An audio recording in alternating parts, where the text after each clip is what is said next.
On Thanksgiving Day, my sister threw a plate at me after I refused to let her and her triplets move into my house. "You're such an egoist," she said. And my mom added, "Don't call me your mom anymore." I just smiled, got up, and called my lawyer. Everything is just as you said. Activate the plan. 20 minutes later. My name is Jason. I'm 32, a journalist, the quiet oldest kid who learned early to write things down because no one in my family listened when I spoke. I cover city budgets and housing scams for a living. People joke that I can smell a grift like coffee. In my family, that's not a joke. It's a survival skill. I own a small 2-bedroom house I saved for 7 years to buy. I pay my taxes on time. I keep receipts. I fix my own leaky sink because paying someone felt like a luxury I couldn't afford. I'm the one who gets the 2 a.m., "Can you help?" calls. I'm the one who shows up. My sister Megan is 29 and a single mom of triplets. 3 loud, sticky, beautiful toddlers who deserve the world. And a mother who thinks I am the world's wallet. Mom Sandra runs logistics like a general, but only when it benefits Megan. Dad floats somewhere in the background like a TV left on. Noise, not action. Thanksgiving at Mom's is always loud. Turkey, plastic tablecloth, folding chairs, cranberry sauce that keeps the ridges of the can like a badge. We don't do prayers. We do speeches that sound like invoices. It started when I put down the pie. Megan leaned over my plate and said, casual but sharp, "You'll give us your spare room this month. The lease is a mess.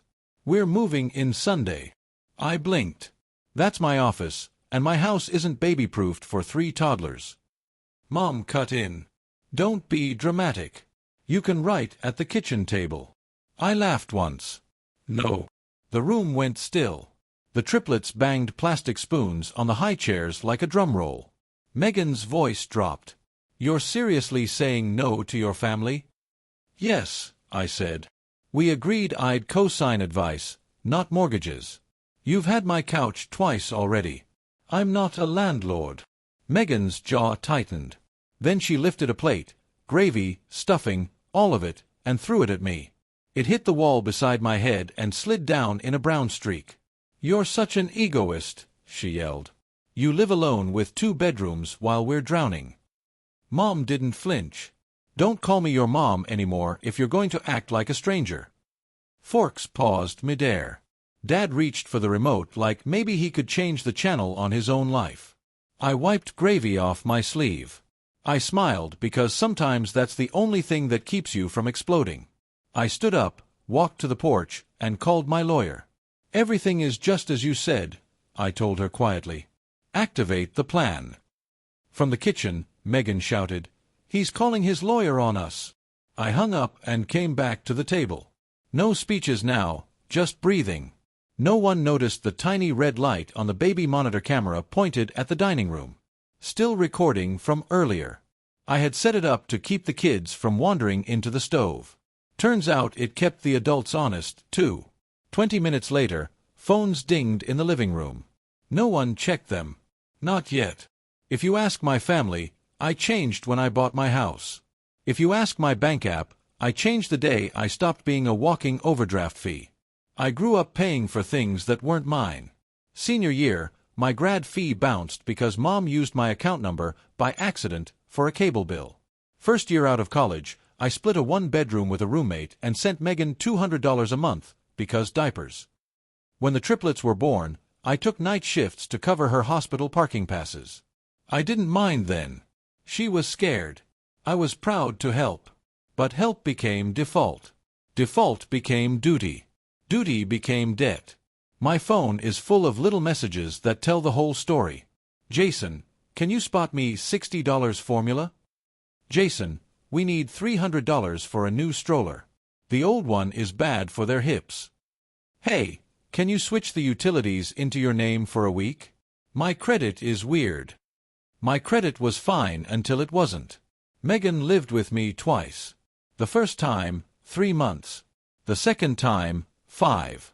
It cost me a security deposit on a place the landlord said was kid-friendly and turned out to be kid-allergic, holes patched with toothpaste, crayons on every wall. I painted over rainbows at midnight because the landlord did surprise inspections like it was a game show. When they moved out the second time, I promised myself never again. I even wrote it in my notes app like a binding contract. I told Mom plainly. She said, "We'll see." Then came the new crisis. Megan signed a lease with a boyfriend who disappeared before the ink dried. She couldn't cover rent plus daycare plus car payment. She asked me to move in with her for a while and pay the difference. I said I'd help with a budget, find a cheaper place, call the county about child care vouchers. She heard one word, no. No budget to Megan sounds like diet to a foodie. She wants results without changing a thing. In our family group chat, Mom posted a photo of my house and wrote, "Plenty of space. Family first."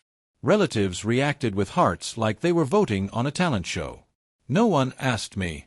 I said, "No one is moving into my home. I love you. I will help you find resources." Mom replied, "Resources? We are your resource." Megan added, "Don't lecture me, reporter boy. That's the other thing. I write about public corruption. I'm careful. I keep copies. I skin documents like a hobby. When Mom says, 'You owe us,' I hear, 'We want you quiet.'" 2 weeks before Thanksgiving, I noticed a $19.99 charge from a kid's game in my bank statement. Then another, then a $79.99 super PAC. My card was in my wallet. I asked Megan. She sent a shrug emoji and a voice note. They must have clicked something. "Relax. On a card you don't have?" I asked. "Mom had it that one time for groceries," she said. "Maybe later we can just combine accounts so it's simpler." "Family plan." I froze. "No." "Wow." She texted back. "You're obsessed with money." I started getting friend requests from her landlord, her daycare, a bouncer from a bar near her block. Then a text from an unknown number. "This is Mike from Best Value Auto. Megan said you're the guarantor. She's behind." I called Megan. She said, "Don't freak out. They just send those." I said, "They send those to guarantors." I never signed anything. That's when my reporter brain lit up. I pulled my file box from the closet. I flipped through leases, utility bills, any form with my name. In a subfolder labeled Emergency, I found a photocopy of my driver's license I had once sent to Mom to add me as an emergency contact at a clinic. Someone had written my SSN on a sticky note and stuck it to the page. The sticky note was gone. I felt sick. I changed passwords. I called the bank. I put a fraud alert on my credit. I called my lawyer Nina, who handles tenant rights stories with me and moonlights as the friend who says, "Document everything." "Do not confront," Nina said. "Not yet. Let them say it first." "It's Thanksgiving," I said. "All the better," she replied. "Everyone together. Everyone honest." The message from Mom came 2 days before the dinner. "Your cousin Luke can take your office if it's too hard for the triplets. He starts a new job Monday and needs a place near the bus." A chorus of "So generous of you, Jason," followed. I hadn't agreed to anything. I replied, "No. Megan, don't be petty. It's temporary." Temporary is how I lost 2 years of savings. Mom called. "You're cold," she said. "Family sacrifice is how we survive." "I sacrificed my 20s, I said. "I'm done." Silence, then a hiss. "If you shut your door on your sister and her babies, don't call me your mother." I didn't plan to call her anything. I planned to eat turkey, say hello to the triplets, and keep my mouth closed. Nina texted, "Remember, let them talk. Record nothing illegally. And if they escalate, we follow through." "Follow through with what?" I asked. "You'll see," she texted. "Just keep your hands clean." The morning of Thanksgiving, I brought pie, set up the baby monitor facing the stove because kids and burners are a bad mix, and told myself, no arguments. Then Megan told the room she'd be moving in Sunday. Then I said no. Then a plate flew. Then Mom pulled out the biggest weapon she has, shame. I didn't raise my voice. I wiped my sleeve and walked to the porch to call Nina. She answered on the first ring. "Everything is just as you said, I told her. Okay, she said. Activate the plan. Number 1. Boundaries. Number 2. Truth. Number 3. Legal. Smile, eat dinner, and leave on time. 20 minutes, and you'll hear the first domino. The first ding came from the living room TV, not a phone. Dad had cast the baby monitor feed to the screen earlier so everyone could watch the kids while they ate. He forgot to turn it off. The monitor had been recording to the cloud since morning. Public space. Obvious camera. Blinking red light. Legal. Visible. Dumb, but legal. The TV flashed a thumbnail. New clip saved. 12:41 p.m. to 1:09 p.m. Megan's voice from an hour earlier filled the room. Casual laughing recorded from the kitchen. Don't worry, she'd said to Mom on that clip. If Jason says no, we'll just move in anyway. He melts when the boys cry. Worst case, we change his locks while he's at work. Like last time. Mom's voice. He'll forgive you. He always does. And if he gets loud, I'll tell the cousins he's having a breakdown. The room went dead quiet. Aunt Teresa looked at me. Uncle Joe looked at the ceiling like it had answers. Megan lunged for the remote. Dad got there first, hand shaking. He fumbled the buttons and only made it louder. On the recording, Megan kept going. I already used his card once. He didn't even notice. I felt my throat close. Mom's voice again, delete the alerts. He doesn't check. Another ding. Everyone's phones now. Nina had just emailed me, and apparently Mom, copies of texts I'd sent over the past year offering childcare resources, messages where I'd said no politely, and replies where Mom and Megan had laughed in a group chat about Operation Guilt Trip. Nina had compiled a neat PDF. I didn't ask how she got the screenshots from relatives. People are braver than you think when they watch someone throw a plate at you. Megan pointed at me. You set us up. I brought pie, I said. You hit me with dinnerware. Mom stood, chin lifted. Enough, she said. You're making this bigger than it is. Is it? I asked. Because I think adding me as a guarantor without my consent is big.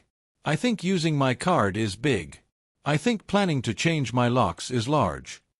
Aunt Teresa whispered, Guarantor. I took a breath. Mike from Best Value Auto called me, I said, keeping my voice flat. He had a copy of my license with a sticky note that used to have my SSN, the one I sent Mom for a clinic form last year. I shifted to Mom. She didn't blink. You're making me the villain, she said. I'm making a list, I said. Lists aren't villains. Megan slammed her palm on the table. We're your family. You owe us. Here are the numbers, I said, sliding my phone across the table. In the last 12 months, $1,286 in emergencies for your apartment. $1,190 in food deliveries to your address when you said you couldn't cook. $679 in subscriptions you somehow signed up on my card. I paid for your daycare late fees twice. I replaced the screen door your kids ran through. I took them to the ER when you couldn't find an Uber. I did it because I love them and I love you. But love isn't a debit card. This is cruelty, Mom said on Thanksgiving. This is a boundary, I said on any day. Megan grabbed her coat. We're moving in Sunday, she said, breathless, wild. Try and stop me. You won't get in, I said. You returned your key. The locks are changed. Her eyes flicked to Mom. You have a key. I did, Mom said slowly, realizing something. I watched realization wash across her face like a shadow.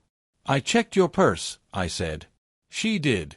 Inside her purse was an empty key ring and a note in Nina's neat handwriting, keys are not commitments. Mom's lips thinned. You're unbelievable. Better than unforgivable, I said. The triplets started to fuss. Dad finally stood, half-hearted, murmuring, Let's settle down. No one listened. I took my coat. I'm leaving before dessert, I said. I don't feel safe here. Run away, Mom spit. I didn't run. I walked. In the hall, my phone buzzed again. Nina, step 3 ready. Want to proceed. I looked back at my family through the doorway. Mom's tight smile, Megan's shaking hands, the small boys rubbing sleepy eyes, and I said, yes. The next morning, my doorbell rang at 7:13 a.m. Not a friendly tap. Full-armed, urgent, a drum beat. I watched the camera feed from my phone. Mom on the porch. Megan on the sidewalk. 2 suitcases. 3 kids strapped into a triple stroller like a tiny parade. I didn't open the door. Mom pulled out her phone. 20 seconds later, my phone buzzed with a call, then another. I let them go to voicemail. A text from Megan, "We're outside. Let us in." Me, "No, Megan." Megan, "We'll call the cops and say you're keeping our things." Me, "You have no things here." Mom texted the group chat, "Your brother has locked his sister and her babies in the cold."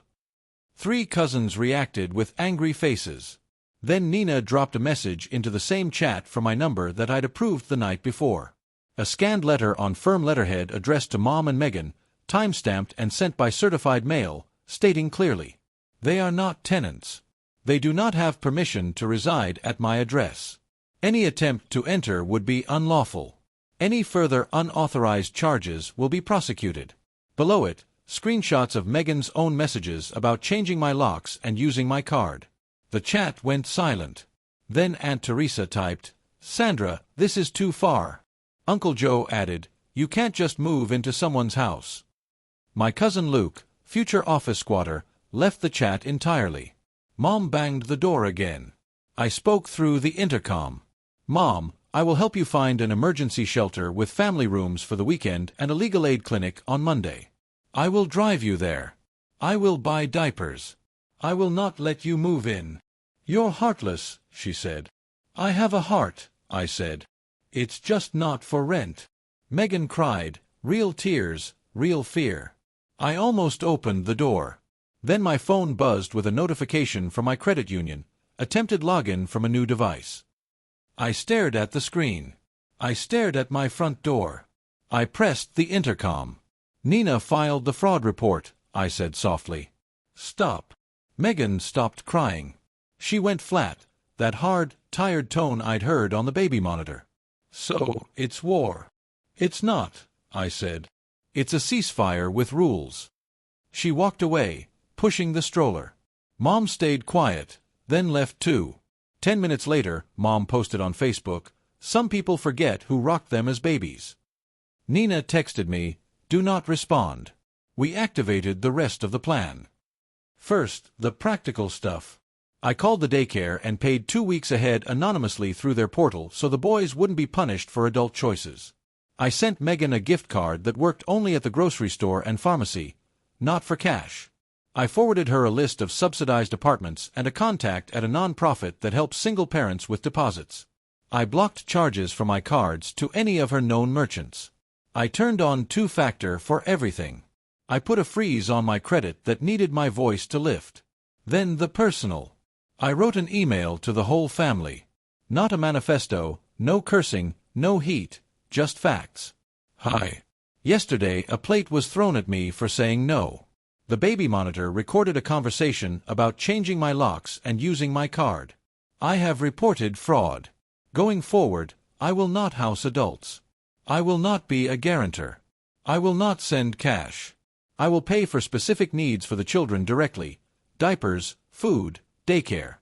If you try to involve my employer, my address, or my property in any way, I will call the police. I love my nephews. I do not love being used. Sincerely, Jason." Reactions came fast. "Aunt Teresa, proud of you." "Cousin Maya, what do the kids need this week?" "Uncle Joe, I can store Megan's couch for a month." And then, of course, Mom, "You've shamed your family." I didn't reply. By noon, Nina called. 2 updates, she said. 1. Your bank reversed the charges. 2. Best Value Auto admitted they were fed an unauthorized copy of your ID. They're backing off. And the landlord got our letter. He's very sorry he misunderstood your role, she said, sarcasm heavy. He also forwarded me something. Thought we should know. She sent me an attachment, a PDF of a roommate agreement. Megan had made herself with my name typed in as responsible party. It had my signature, badly forged, a straight line, not the messy tangle I've had since middle school. "Check the metadata," I said. "On it," she said, "but we don't even need it. The baby monitor audio about changing locks is enough for a restraining order if they try to force entry." "I don't want that," I said, stomach turning. "I just want this to stop." "That's what restraining orders are for," Nina said gently. "Stopping." Over the weekend, Mom tested new angles. She called my editor at the paper and left a voicemail about my unstable behavior. My editor forwarded it to me with a one-line email: "You have the afternoon off. Take care of yourself." He's seen worse from sources I expose. A mom with a Facebook account isn't going to scare a newsroom. Megan's landlord texted me again, but this time it was different. She's moving to a smaller unit. We have a manager who helped with a discount. Just letting you know because you asked me last spring to tell you if she got in trouble. I had asked. Good. At night, when the house got too quiet, guilt would creep in, soft-footed. I'd picture the boys lined up like ducklings and hear Mom's "you were rocked" line. I'd pace the kitchen. I'd open the freezer and stare at ice cubes like answers might form in them. But then I'd check my bank app and feel air rush back into my lungs. The balance was stable. No surprise leaks. For the first time in months, nothing was slipping away without my consent. On Monday, I drove Megan to meet with a non-profit caseworker. She didn't want to get in the car. She wanted to fight in the driveway. I stood there and let the silence sit between us until the triplets started fussing, and then she climbed in, muttering, "You think you're better than us?" "I think boundaries make me better to you," I said. She stared out the window. "You called a lawyer on your own mother." "I called a lawyer for myself," I said. "Mom can hire her own." The meeting was boring and necessary. Paperwork always is. We sat with a tired woman in a gray cardigan who had the softest voice I've ever heard in a government building. She talked about waitlists, emergency funds, and interim stability indicators, which is a nice phrase for, "Do you have somewhere safe to sleep tonight?" Megan answered questions with one-word answers until the woman asked, "Who has been your financial support?" Megan jerked her chin at me. "Him, the egoist." The woman didn't blink. "He's here," she said calmly. "Egoists don't usually show up." On the way home, Megan said nothing. At her building, she got out without looking at me. Then, quietly, like she was throwing a pebble into a lake to see how far it would ripple, she asked, "Do the boys have to call you Uncle Jason, or can it just be Jason?" "Whatever they want," I said. She nodded once. "See you," she muttered. "See you," I said. That night, Mom called again. I let it go to voicemail. Then I listened. Her voice was tired. "You made your point. I'm still angry, but the boys ate pasta tonight." Megan filled out forms. People dropped off a crib. "You didn't come inside and fix it like usual." And somehow it got fixed anyway. A long breath. "Don't call me your mom if you're going to be cruel," she added automatically, like a reflex she couldn't help. Then softer, almost lost under the line static, "Bring the boys to the park on Saturday if you want." I saved the voicemail, not because I needed it as evidence, but because it was the first time in a long time she'd offered me something that wasn't a bill. I used to think love meant yes. Now I think love means choices with edges. Here's what changed and what didn't. I didn't become rich or cold. I still clip coupons. I still send Megan lists of free meal locations when she asks. I still kneel on the sidewalk so 3 small boys can climb me like I'm a jungle gym. I still answer texts, but I answer them like a grown man who knows the cost of every click. My house is the same. The office is still my office.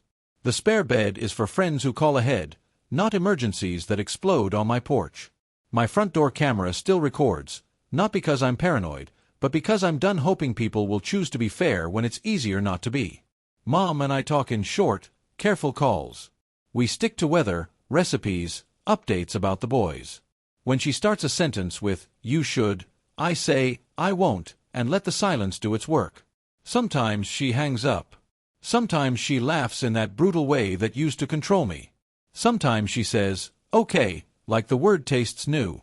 Megan and I are not friends. We are siblings with a treaty. We meet at the park. I bring fruit and a cheap soccer ball. She brings snacks she can afford. We do not talk about my house. We do not talk about credit. We talk about sleep schedules and shoes. The boys call me Jason because one of them tried uncle and it came out unco, and we all laughed so hard we had to sit down. My lawyer Nina refuses pie when I bring it to the office. I don't negotiate for pastry, but she takes coffee and sends me articles to edit when my brain won't rest. My editor gave me a week off that I spent doing nothing glamorous. Laundry, sleep, long walks past other people's front yards where the grass is always a little messy, and you can tell someone is living a real life inside. The money part is simple now. I set up a fund that pays directly to daycare when needed. I wrote the cap in thick marker on an index card and taped it inside my cabinet next to the grocery list. Daycare cap, $__/mon. When it hits, it hits. Every time guilt whispers, I read the card. The cap holds. Family still tries little tests. At Christmas, Mom said, "Your cousin needs a place to crash for a week." I said, "No." She waited. I didn't fill the silence. She sighed. "Fine." The world didn't end. The triplets still laughed at wrapping paper. People think the big moment was the plate. It wasn't. It was me not opening the door the next morning. It was me watching Megan climb into my car anyway for the meeting because the boys needed her to. It was me feeling awful and not fixing it with my wallet. It was me letting their discomfort teach them something that years of my rescue never did. There's a little moral in there. It's not fancy. It's not something you print in a frame and hang near your keys. It's this. I will help the children eat and sleep. I will not be the bank for adults. I will not be manipulated by the words family or love. I will not explain a boundary more than once. I will leave the room when the plate flies. I will call my lawyer when my name is used without my consent. I will choose peace over access. I used to walk into my mother's house with my shoulders tight, rehearsing every sentence.